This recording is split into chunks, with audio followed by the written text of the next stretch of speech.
सभी के भीतर बैठे प्रभु को मेरा प्रणाम स्वीकार करें। हम फिर वही टॉपिक लेकर के आए हैं कि हम ठीक से हिंसा और अहिंसा के बारे में डिटेल से जानेंगे। हमें कई बार समझ में नहीं आता कि हिंसा और अहिंसा में फर्क क्या है। कई बार अहिंसा के नाम पर हम ऐसी चीजें पकड़ लेते हैं कि हमारे ध्यान में नहीं आता हिंसा किसे कहे और अहिंसा किसे कहे। मैं आपको एक उदाहरण देती हूँ, आप ही इसका जवाब दीजिए या आप भी ठीक से सोचिए किस में हिंसा है और किस में अहिंसा। एक व्यक्ति जिसे बहेलिया कहते हैं वह पक्षी पकड़ता है। एक बार गांव के बाहर वह बहेलिया पक्षी पकड़ रहा है। आप सोचिए, कल्पना कीजिए, पक्षी पकड़ते वक्त वो क्या करता है। वो खूब दाना डालता है, अनाज लेके आता है और वहां पर सारा दाना डाल देता है, उस पर जाल बिछा देता है। हमको लगता है अरे ये तो दाना खिला रहा है, ये तो अहिंसा का काम है। अब पक्षी दाना खाने के लिए उतर रहे हैं।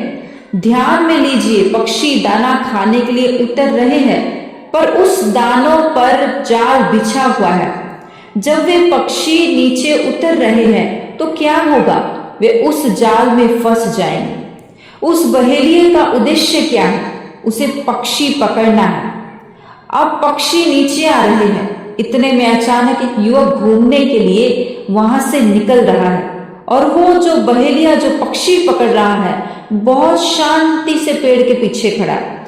युवक जब वहां पर पहुंचा तो उसे देखकर बहेलिया अचानक चौंक जाता है और उसको इशारा करता है कि उधर मत जाओ। युवक पूछता है उधर क्या है। बहेलिया कहता है उधर पक्षी दाना चुग रहे, यदि आप उधर जाओगे तो पक्षी उड़ जाएंगे। बहेलिया सारी बात इशारे में ही कर रहा है। वह युवक भी बुद्धिमान था, वह सोचता है क्या बात है, ये इशारों में ही क्यों बोल रहा है। वह युवक पक्षियों को देखता है, उस बहेलियों को भी देखता है, अचानक तेजी से दौड़ता है और आगे जाकर पक्षियों को उड़ा देता है। अब बोलिए कि क्या हिंसा है और क्या अहिंसा। एक ने पक्षियों को दाना डाला, दाना खिलाया, आप बोलेंगे यह तो उसने पुण्य किया, और एक ने पक्षियों को उड़ा दिया। वे पक्षी दाना चुग रहे थे, दाना खा रहे थे और उसने उनको उड़ा दिया। यह हिंसा का कार्य है, इसमें पाप है। आप सभी ने सुना, धन्यवाद। आप सभी के भीतर बैठे प्रभु को प्रणाम करती हूँ। हे प्रभु, मेरा प्रणाम स्वीकार करें।